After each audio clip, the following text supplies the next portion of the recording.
Hello and welcome back to Frank's School. I took 2 days off for the weekend, but now here in Frank's School I'm going on to try to get you to love German grammar, like I love as I love German grammar. 10th shot at it here, 147th day.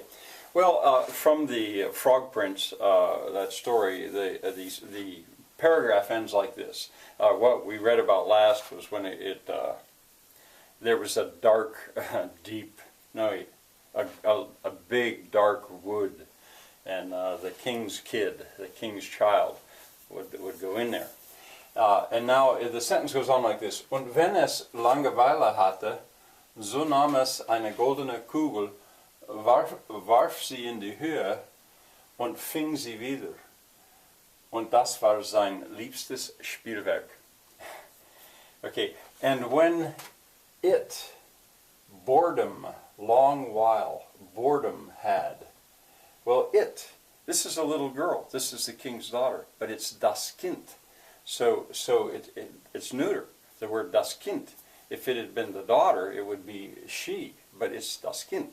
So we say s. I mean, it sounds funny to say it in English, it, but that would normally be translated as it.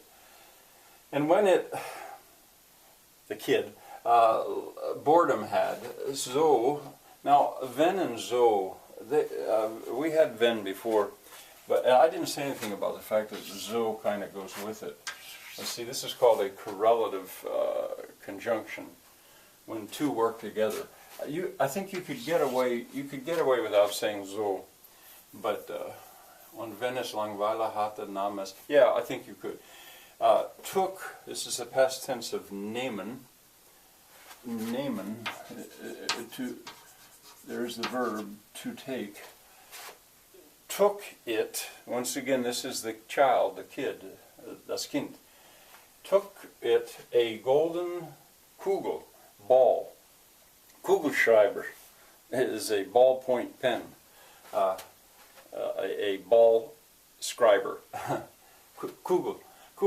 Warf sie, now there's the past tense. Since this is a story being told, it's in the past. So we're running into the verbs in the past all the time. That's werfen, would be to throw, but this is the past tense. Warf sie, through it.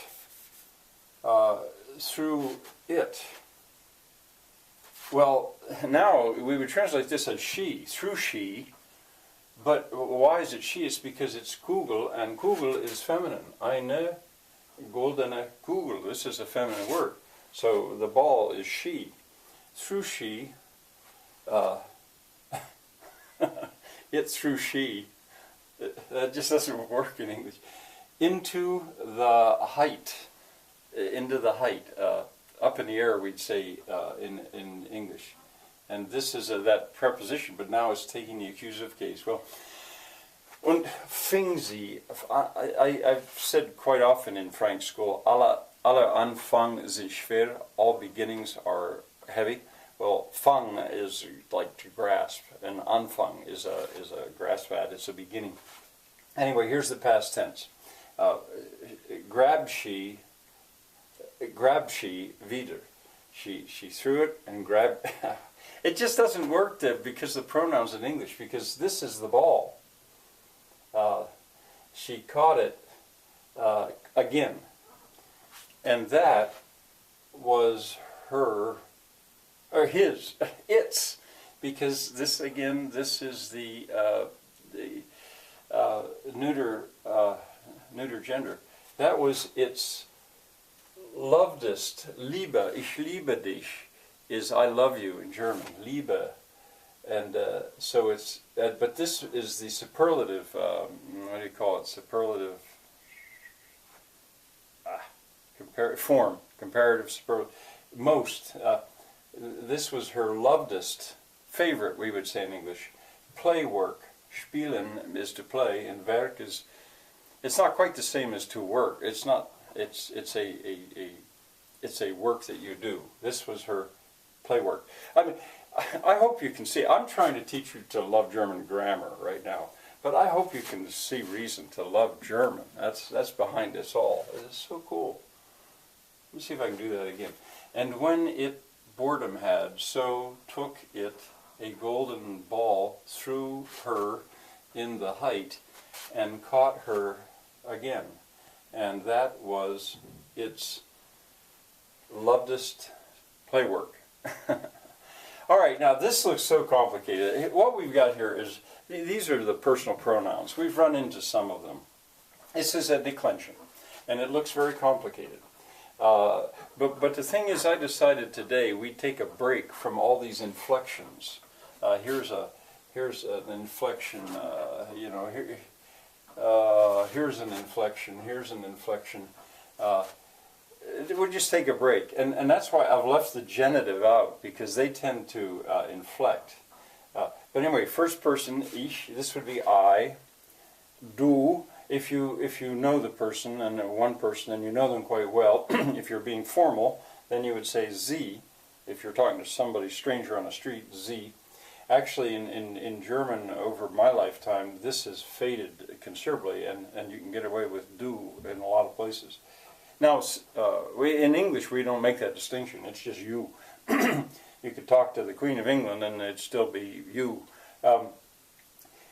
This is third person. This would be he, she, or it. Sie, es. Gender does not distinguish itself in first person, second person. Whether I am a man or a woman, I'm going to say ich. Whether du are a man or a woman, I'm going to say du or sie. But in a third person, gender breaks it up, and that's just like English. I, you, he, she, it. There it breaks apart. And interestingly, in the plural, it collapses back to one, just like in English. We say they. He, she, or it, but they. We don't, they, those girls, they, those boys, they, those objects, they. All right, the dative, mir. One of the things you say is, wie geht es dir? How goes it to you? Dative has that idea of to. This would be to me, this is to you, this is to you, sir, to him, to her, and to it. Notice that these are the same.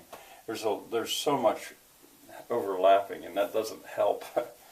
Well, if it's accusative case, if it's not, I don't want to go back and explain it now. Then it's mich, that would be me, dich, sie, ihn, sie, es. Let's see, me, you, sir. This would be him. This would be her. These are the same in English. And this would be it. This would just be it, I think, in English. I probably should write that out. Maybe I will. I did write ihr here, the genitive, for her, because it appears. No, it doesn't. It's sein. I should have put, because it's, sorry about that. I get mixed up here. I forgot that we're not talking about a little girl, we're talking about a child, sein.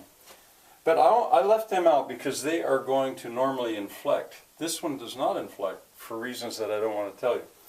Not yet. All right, you get to the plural. This is we. This is us, to us. This is us. Plural if you're talking to two or more people that you know well. Like when I talk to Shirley and Thomas, this, Skype or chat or write an email, I say ihr because I'm talking to two of them and I know them well.